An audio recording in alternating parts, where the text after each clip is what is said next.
Hello, wineliners. Today, Wineline Media is proud to introduce you to a legendary Napa winemaker, famed for her outstanding Cabernet Sauvignons. Please meet Cathy Corison of Corison Winery in Napa, California. Hello, Cathy. Hi, Robert. So happy to have you join me today and looking forward to introducing you to and your wines to people that really don't know Corazon. I'll just lead off by saying that around 1987, Cathy started purchasing great Cabernet Sauvignon grapes from prime benchlands vineyards between Rutherford and St. Helena.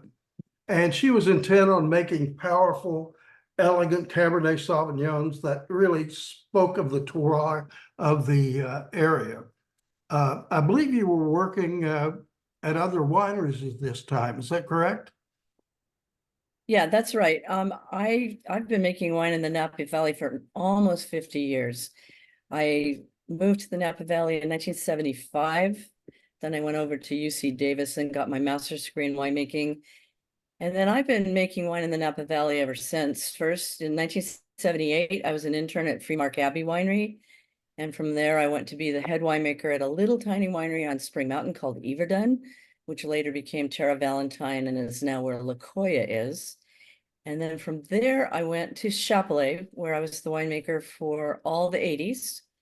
And then toward the end of my tenure there, there was this wine inside my head that needed to get out. And so I had the good fortune to be making wine from some of the best Cabernet vineyards in the world, up in the mountains above Napa Valley and Chapelet specifically.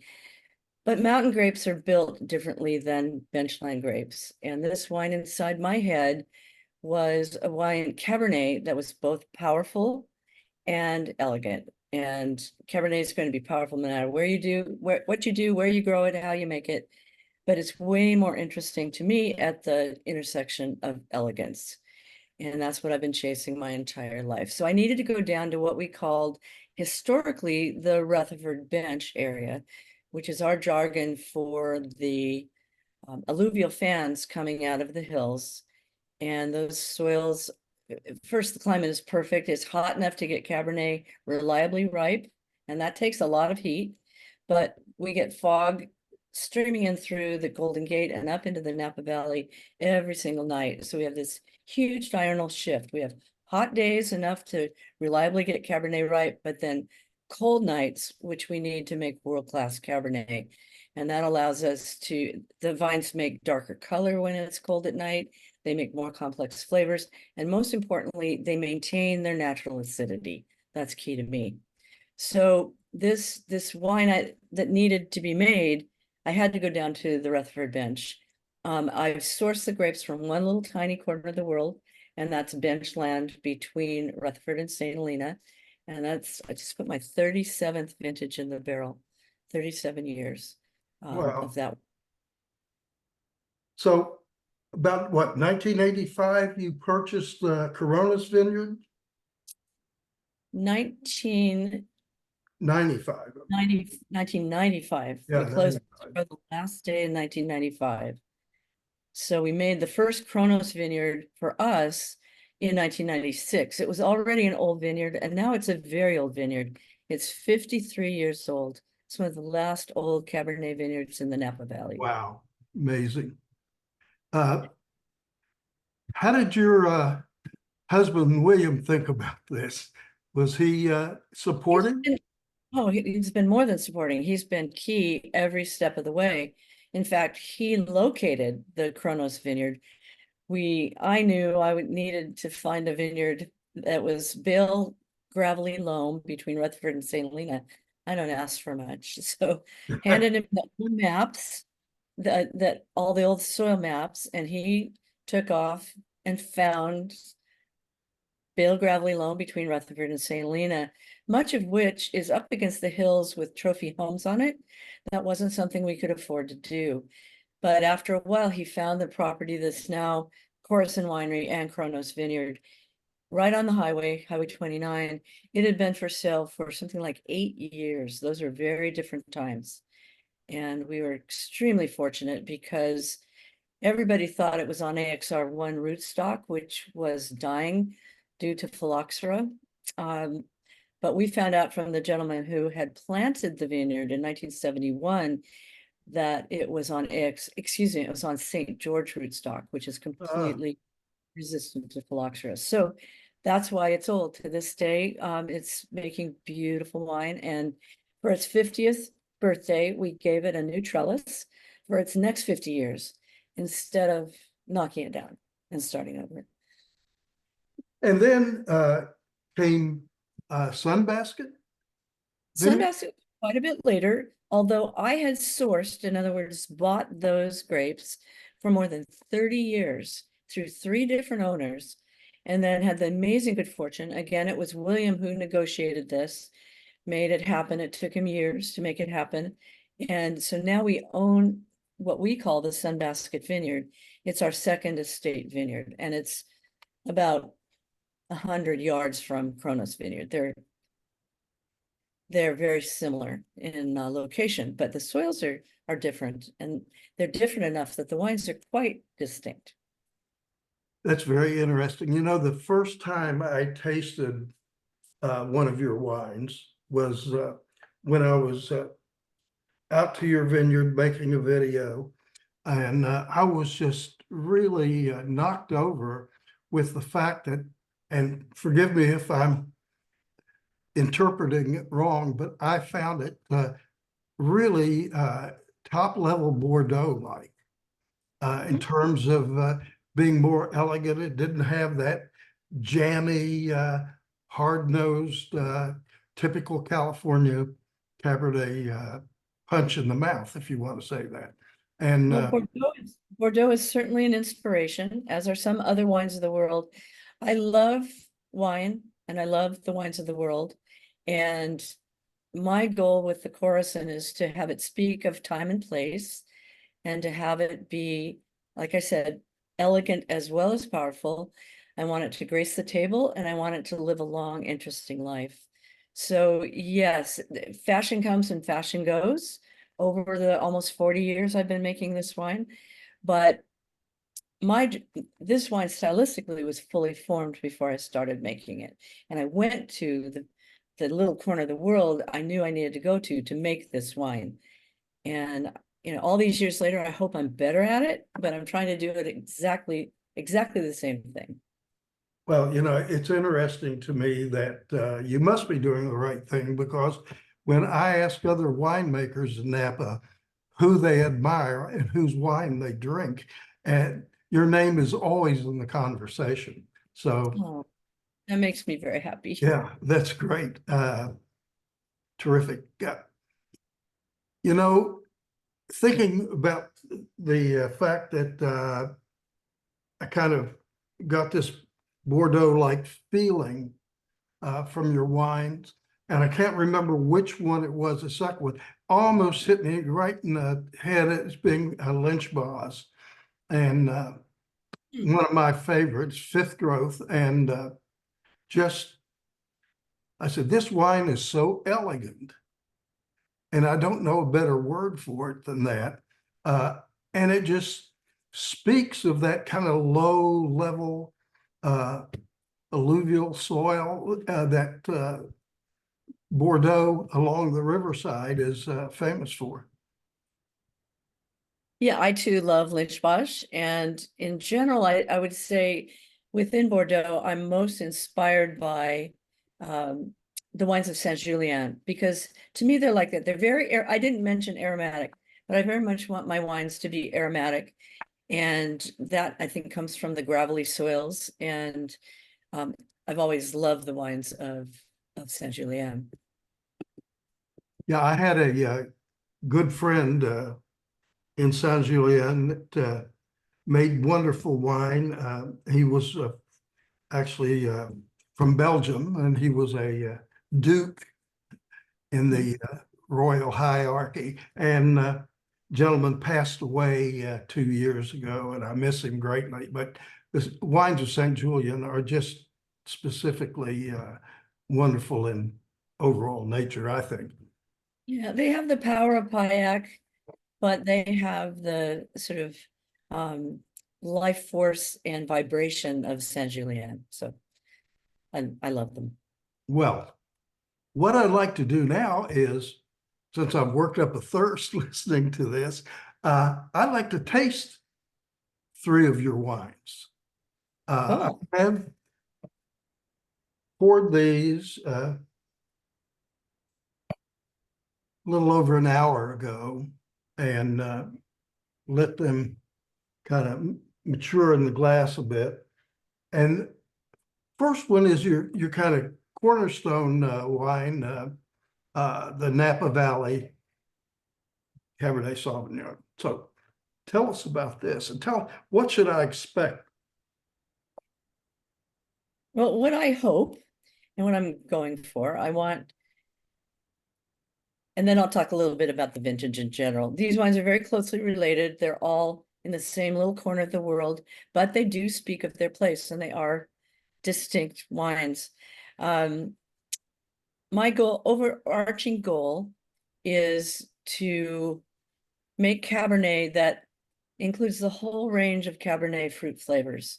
And I describe that as red to blue to purple to black. So cherries to blueberries to plums to cassis to blackberries, say. And grown in the right place in a good season and picked right, all of those flavors can be in the same glass at the same time. And it's extremely important to my style to pick early enough to capture that red and blue bright end of the fruit spectrum, because that's what turns into the floral perfume with time. And it's also what gives it its brightness. You know, we have an embarrassment of heat and sunshine here. We can get Cabernet as ripe as we want it. In fact, unlike many regions in the world, we can reliably get Cabernet too ripe, in my opinion.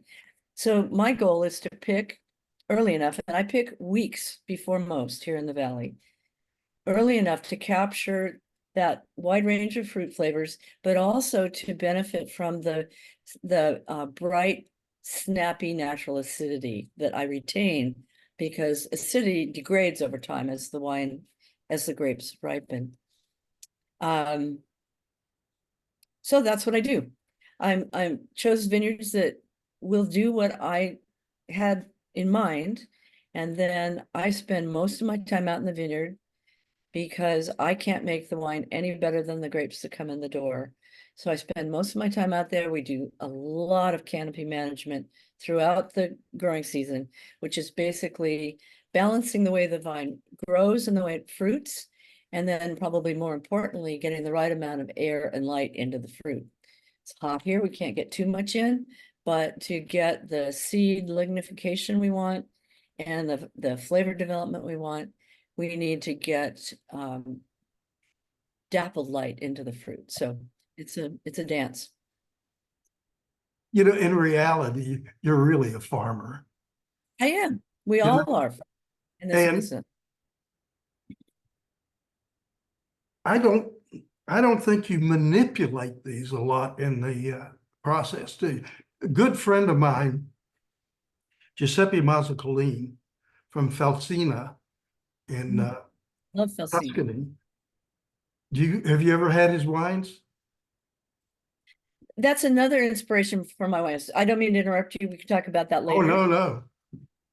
But I'm very inspired by the wines of Italy, both Tuscan Reservas and then Barolos, for that same thing. They're powerful and elegant at the same time. They're aromatic. They age beautifully. They grace the table. They don't taste like Cabernet Sauvignon, but they're built like the wine I am trying to make. I applaud you. That's I wonderful. interrupted you. Sorry. Oh, no, I was just going to say, Giuseppe, he's on the very southern end. Fattoria Felsina is on the very southern end of Chianti Classico. And he makes a Cabernet, 100% Cabernet, called Fontalorio. And it is just magnificent. And it really reminds me a lot of this 2020 Napa. It has that long, soft, lingering finish. I wish I could jump ahead 10 years and taste this again. Yeah, I wouldn't want to admit how often I mistake my wine for Italian wine in a blind tasting. Interesting. You love acidity then. Yeah. Little forest floor. Yeah, little garrigue, Yeah. lots of floral perfume, yeah, violets and rose petals. Yeah, I get a lot of floral notes with this. Yeah, And he's good at that. And what I wanted to say a minute ago is that you're right, I don't manipulate these wines at all because I can't make the wine any better than the grapes that come in the door. And great grapes make great wine, period. So all my time is out there. And I'm a trained enologist. I have a toolkit. I know what to do with it if I need it, but I never use it because I have this amazing source of grapes. well, you don't throw any old barrel staves into the No oak flour, no oak chips.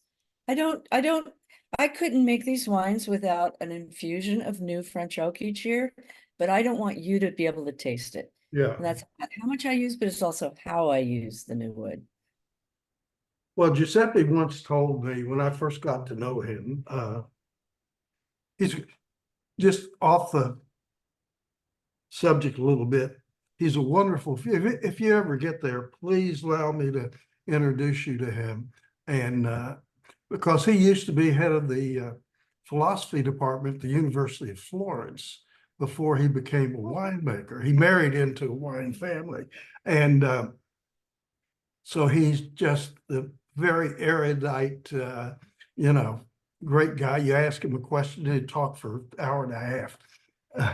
And always very interesting. And this reminds me a lot of his Cabernet. I'm getting, with this one, I'm getting a lot of red fruit, but with a backbone of dark fruits. And it comes through in the mouth as well, and a long lingering finish. I'll say a little bit about the 2020 vintage. None of us are going to forget the year 2020 anytime soon. But layered in on top of that, we had the glass fire here in the Napa Valley. And because I pick weeks before most, my grapes had all been in the winery for 2.5 weeks before the fire broke out.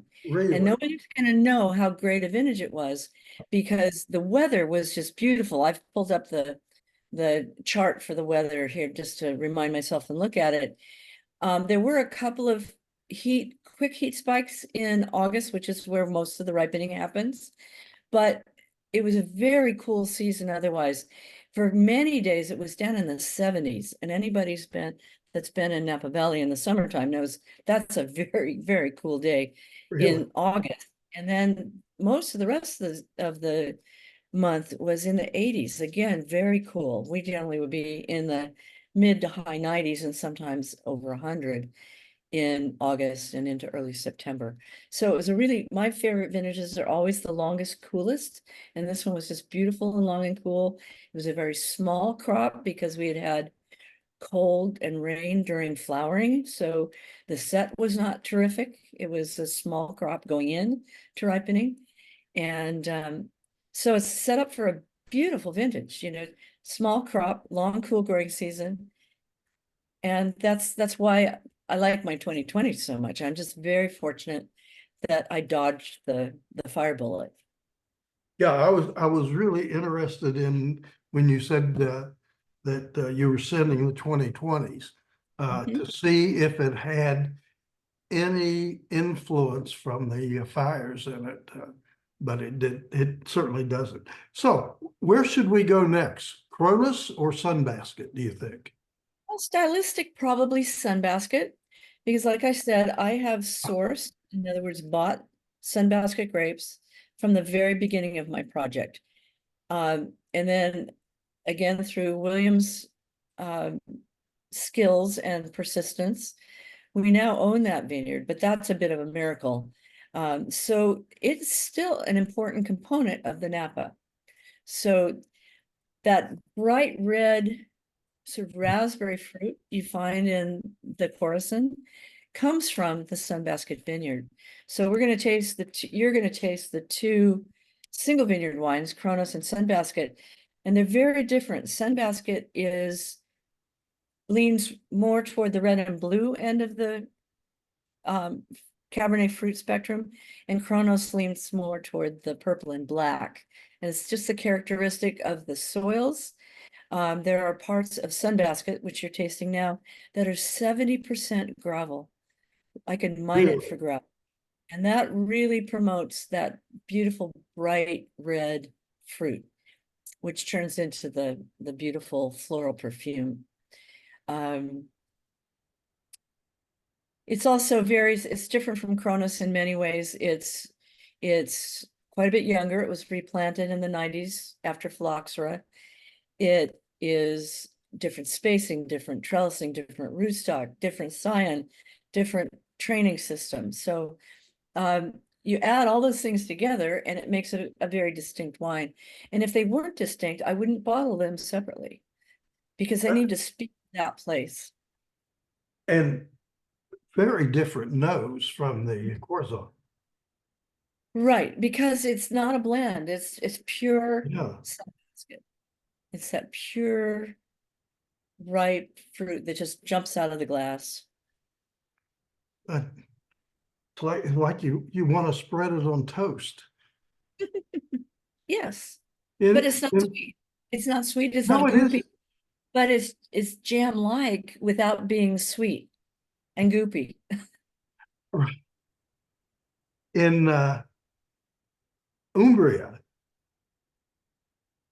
they make a spread from Sagrantino, which is another one of my favorites, and have good friends that are wine producers there.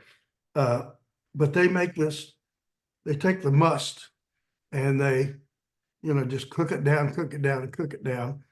And anybody that knows Sagrantino knows it's not sweet unless you're making a pasito or something. But they put that on bread and the jams, and it's absolutely wonderful. And You're making me hungry. Same kind of draws me in and makes you want more. And it's very soft on the end. The Napa was a little fullness about it. Yeah, right. I'm sorry, you're having to sit there and watch me drink. No, it's okay. That's okay. Yeah, well, this is lovely. And I just tasted this wine last Sunday at Martini Winery. It was a Cabernet panel that was put on by the Napa Valley Vintners Association for the Wine Writers Symposium that's in town right now. And I served this wine to them just this past Sunday. I'll bet you they liked it. They did. Well, let's go on to Kronos now. And tell me a little bit about Kronos. Well, first of all, it's one of the last old Cabernet vineyards in the Napa Valley. I've already talked about its age. This year it's going to be 53 years old. It was planted in 1971. And that's enough to make it interesting, but it's growing on Bale Gravelly Loam, and I believe it's one of the great vineyards of the world. Well, it certainly has a nose that reflects, there's a maturity about the nose that the other two don't have, I think. Yeah, it's got a little bit of the bright red and blue, but it's mostly, like I mentioned, it's mostly leans in, sometimes I call it brooding. It leans more in the purple and black direction. It often has a lot of boysenberry and blackberry fruit, which is quite a bit darker than the fruit in Sunbasket, fruit character in Sunbasket. Right, yeah, look at this color. So I get It's that. inky. Well, that's another Yeah. thing that comes along with a really cool season is that the grapes have a lot of color in a cool season. But the Kronos especially, you could write a letter with that. Mm. No, I So the understand other it. thing I love about You get Kronos is plum? lots of plum, Yeah, I get a lot of plum in it. and boysenberries and blackberries are what dominate for me. And there's often the whole boysenberry pie there too. There's a almost a pastry without without being sweet, but almost a pastry sort of butter and baking spices to this wine. It also is one of the last vineyards. It is always the last vineyard I pick. It's very slow to ripen. And so it usually comes in at even lower sugars than the other blocks. So the alcohol is lower, but it has this viscosity, this feel in the mouth that I think is singular. It's amazing. Thank you. It's, my mouth is almost watering, Mm. from the desire to have another drink, maybe from, Makes you hungry too. I mean, that's one of wine's jobs. yeah, I understand. Well, these all three they're different and they're elegant, and it's a pleasure and an honor to taste them. I wanted to ask you about another wine that you make, Helios. It's 100% Cabernet Franc. Uh, I'm a Franc freak. I'm not sure why, but that just seems to crush my wheelhouse. Um, in August, we visited Corison, and when we visited Corison in August 22, I had breakfast with Dennis Cakebread, and he brought me a bottle of his Cab Franc. And we had it with lunch with Tom Rinaldi at Don Giovanni's. And we all agreed it was, and we had, several bottles of wine there. And Tom brought one of his Magnums. And we all agreed that it was the hit. So I haven't tasted Helios. Tell me a little bit about it. Okay, well, the Helios is a single vineyard designated. It is also Sunbasket Vineyard.